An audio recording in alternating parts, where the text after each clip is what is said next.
Isa, The Wife. New York. Phone ring. Naalimpungatan ako sa vibrate at ring ng phone ko. Halos hindi ko pa maidilat ang mata ko. On eyes half closed, nagawa kong sulyapan ang aking digital wall clock sa kwarto. It was 4:45 p.m. pa lang. Late akong natulog dahil tinapos ko ang project proposal ng new design ng bagong wedding na request sa akin ng isang client ko. Hindi ko nagawang i-check kung sino ang caller basta ko na lang sinagot yon. Hello. Anang malamig na tinig na lalong nagpalamig sa aking pakiramdam. Mas malamig pa ang tinig na yon sa winter dahil sa papalapit na Pasko. Napabalikwas ako ng bangon dahil sa tawag na yon. Biglang lumakas ang kabog ng puso ko. Yes. I involuntarily bit my lower lips. Yana. It's me. Marcus. Malamig na saad ng kabilang linya na nagpapalamig lalo sa aking pakiramdam. Si Marcus Spencer ang CEO ng Spencer Global Inc. ang asawa ko, ang lalaking pinili kong mahalin. Naroon ang naghahalong kaba at excitement at takot na alam ko naman kung bakit. Excited akong marinig ang boses ni Marcus, pero alam kong ang pagtawag niya ay isang kakaibang bagay. Ibig sabihin baka kasama na naman niya sina Lolo. Kaya tumikim ako ng mahina. Mukhang kailangan ko na namang magpangap na masaya. Bakit? Gusto kong bumalik ka ng bansa sa lalong madaling panahon, mando nitong nagpasikdo sa puso ko. Then I heard his deep sigh. We're getting an annulment soon. And boom, tila sumabog sa mukha ko ang isang malakas na pampasabog. Saglit akong hindi nakahuma. Umurong ata ang dila ko. What is there to expect, anyway? But my tears started to run down my cheeks. Alam ko naman kung bakit siya makikipaghiwalay eh. Pero hindi ko na inaasahang masasaktan pa rin ako. And please, don't send me gift for the anniversary. Huwag mo nang sirain ang Pasko ko, Yana, may diing utos ni Marcus. Ikinasal sila 2 araw bago ang Pasko 6 years ago. For her it was the best Christmas gift she did receive. Pero hindi para kay Marcus. Hindi para sa kanyang asawa. Hindi ka ba napapagod, Yana? Patuyan itong tanong. She could feel the lumps forming in her throat. I'm just doing what the grandparents told me to do. Sagot ko hiding my misery inside. Ewan ko ba kung bakit umaasa pa rin akong isang araw, mapapansin rin ako ni Marcus. Kahit malinaw niyang sinabi noon ang mga salitang yon. Don't get too excited, Yana. This marriage is just for the sake of our grandparents, stupid agreement. And I won't even dare imagine having S*X with you. Not even in my nightmare, tila agos ng tubig ang alaalang yon sa isipan ko. It was Marcus' words bago niya ako ipinadala sa New York pagkatapos ng kunwaring honeymoon namin sa Hong Kong. Hindi ko na namalayang naibaba ko na ang phone. What's wrong? Tanong ng tinig sa aking likuran. Kaagad akong kumurap-kurap upang itago ang namumang luha sa sulok ng aking mga mata saka ko inilapag ang phone sa kama. Nothing, Chan. Nagpaskil ako ng peking ngiti saka ko hinarap ang kaibigan kong si Shontel. Pero umi-NGOs ito at naglakad palapit sa akin. She Saturday beside me at nagsalubong ang kilay ng mapatitig sa red along binabalot ko sana kagabi. Ayana, ano na naman yan? I keep telling you to stop it already.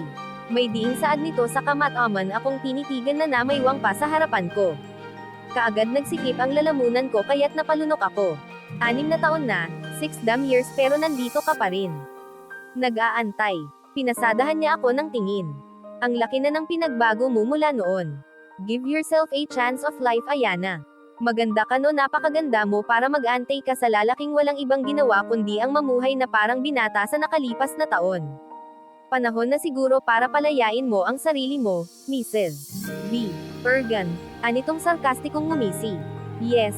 I've been married for 6 years, pero heto B** Ergan pa rin ako. Nagulat ako nang damputin ni Shontel ang box na binabalot ko sabay punit ng wrapper, then he took out a navy blue necktie na ipapadala ko sana para sa 6 years anniversary namin ni Marcus. Stop it. It's for Marcus. Sigaw ng utak ko, pero sinundan ko na lang ng tingin si Shontel na itinapon ang necktie. Marcus clearly told me not to send gifts anymore. Not even a Christmas gifts perhaps.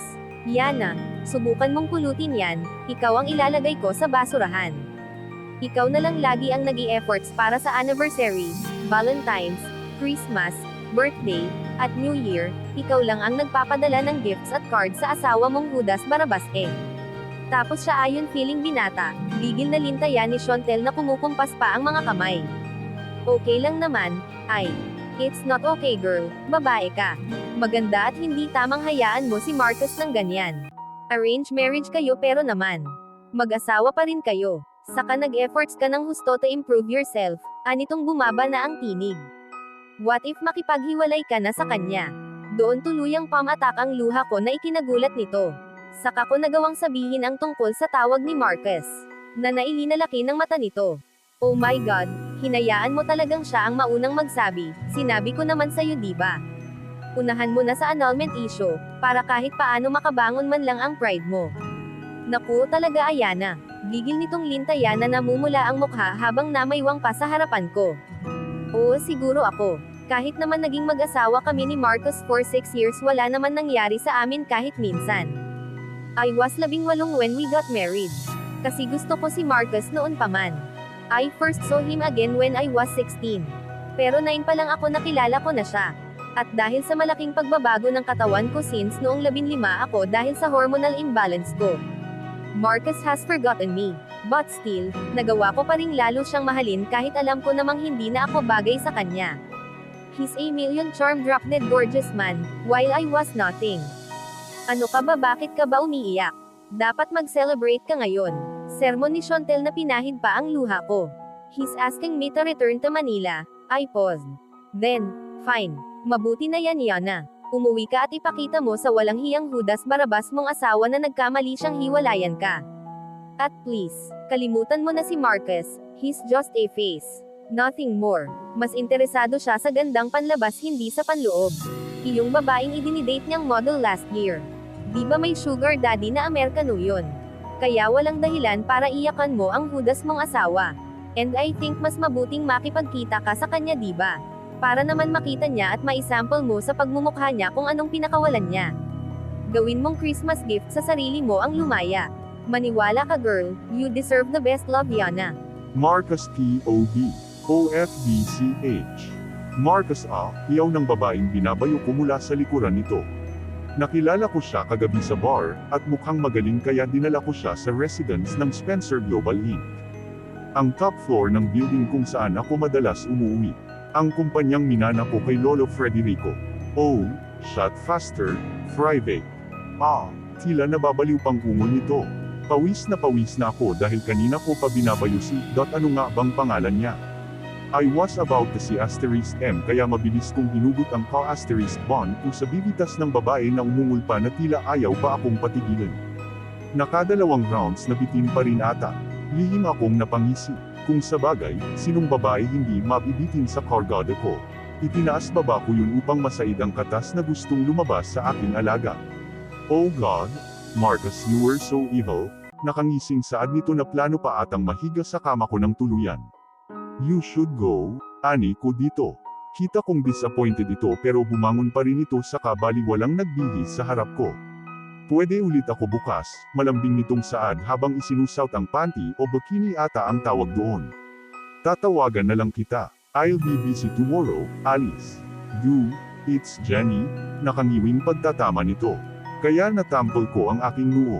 Kainis ka, buti na lang magaling ka. Oh, mahina ang memory ko kapag lasing eh. Naglabas ako ng pera mula sa wallet. Hindi ko na binilang. Mahusay naman siyang magpaligaya kaya ayos lang. Anota, kunot noong tanong nito. Pang-taxi mo, ani ko sabay kindat. Pang-taxi, kilante mo ha, pero hindi ako beerang babae no.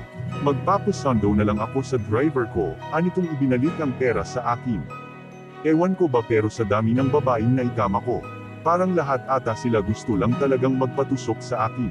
Bahala siya, nag-iwan pa ito ng calling card bago umalis. Pagkaalis ni Alice, Jenny pala ay tinapon ko na ang card. Mahirap na baka mamihasa. Pagkatapos kong maligo at magbihis ay nagtungo ako sa sunod na floor ng gusali, kung nasaan ang aking opisina. Naiwan ko kasi doon ang phone ko. Pero hindi ko pa man nadadampot ang phone ko ay nagring na ang intercom sa mamahalin kong mesa. Yes, Sally, bungad ko sa aking assistant. Sir nandito po si, hindi na natapos ni Sally ang sasabihin nang bumukas ang pinto sa opisina ko. Don Federico, narinig kong saad ni Sally bago ko ibinaba ang phone. Lintek kang bata ka, what are you thinking? Gigil na senggal nito. Alam ko kung bakit nagwawala ito ngayon. I just told him via chat that I want to divorce my wife. Lo, ilang taon na rin naman, can't you at least give me my freedom? Ginawa ko na ang gusto mo, nakikiusap kong saad. I hate it when he forced me to marry that woman, pero dahil nakasalalay ang kumpanya na mamanahin ko sa babaeng yun kaya wala akong nagawa. Pero ngayong may napatunayan na ako, I was able to make Spencer Global Inc. International. Higit sa triple pa ang kinikita ng kumpanya mula nang maging official na akong CEO. Kaya ngayon nakuha ko na ang ipinangako kong status ng kumpanya, alam kong wala nang magagawa pa si Lolo para pigilan ako. Gusto mong makipaghiwalay kay Yana para sa mga babae mo ano? Lusig nitong pinalupa ng tungkod nito ang mamahalin kong lamesa. Nagkaroon kasi ng problema ang buto nito sa tuhod kaya kailangan na nito lagi ng tungkod. Aside from that, malakas pa sa kalabaw ang lolo ko kahit mahigit 60 na ito. It's not what you think, okay. 6 na taon na rin naman, our marriage aren't working. Sinubukan ko naman I lied. Ang alam nila pinupuntahan ko si Yana sa New York. Sinabihan ko rin naman si Yana na huwag magsasalita sa matatanda, na alam ko namang hindi nito gagawin. She was a submissive ship. Kaya nga hindi man lang ito tumutol nang ipadala ko ito sa New York. I'm providing her financially kaya ano pang irereklamo niya? She can spend her share on lavish meal she liked. Sa katawan ni Yana alam kong hobby niya ang kumain. Which I hate about her. Dahil ako I keep myself healthy as possible. Regular akong nag-gym. Sa tingin ko kasi tamad lang si Yana na mag-efforts mag-diet at mag-exercise. Pero ano bang pakialam ko? I don't love her, hindi nga ako interesado sa kanya. Ayaw ko sa matabang babaeng tulad ng asawa ko.